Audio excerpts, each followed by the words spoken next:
Teacher ने पहली class के बच्चों से पूछा, हर बच्चा ये बताए कि बड़ा होकर वो क्या बनना चाहता है। किसी ने कहा पायलट, किसी ने कहा डॉक्टर और किसी ने कहा इंजीनियर।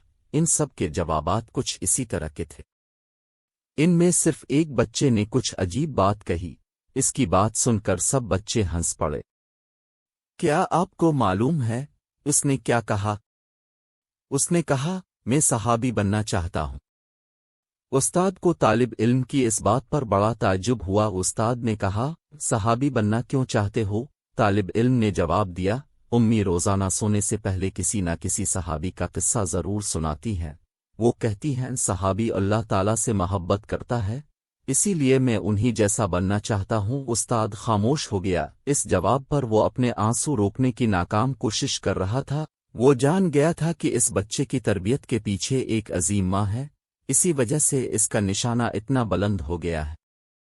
एक ड्राइंग टीचर कहती हैं, ये एक दिन का वाकया है कि मैंने प्राइमरी ग्रेड की एक क्लास के बच्चों से कहा कि वो मौसम बहार के मंजर की ड्राइंग बनाएं। एक छोटी सी बच्ची अपनी ड्राइंग लेकर आई। उसने कुरान मजीद का स्केच बनाया हुआ था। इसकी इस ड्राइंग पर मुझे बड़ा ताज्जुब हुआ। मैंने कहा, मौसम बहार की ड्राइंग बनाओ, कुरान मजीद की नहीं।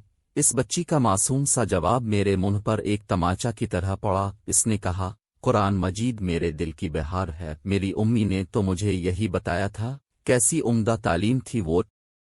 अल्लाह की बेनियाम नंगी तलवार। सैफ अलिले खालिद बिन अलवलीद जब कुरान मजीद हाथ में लेते तो रोते हुए कहते थे, जिहाद ने हमें तुझसे गाफिल कर दिया है। हमारी जिंदगी का एक सेकंड गई हुई सांसें वापस लौटने वाली नहीं हैं, इसलिए जिंदगी की जो सांसें बची हैं उन्हें अल्लाह की इताअत में गुजारें।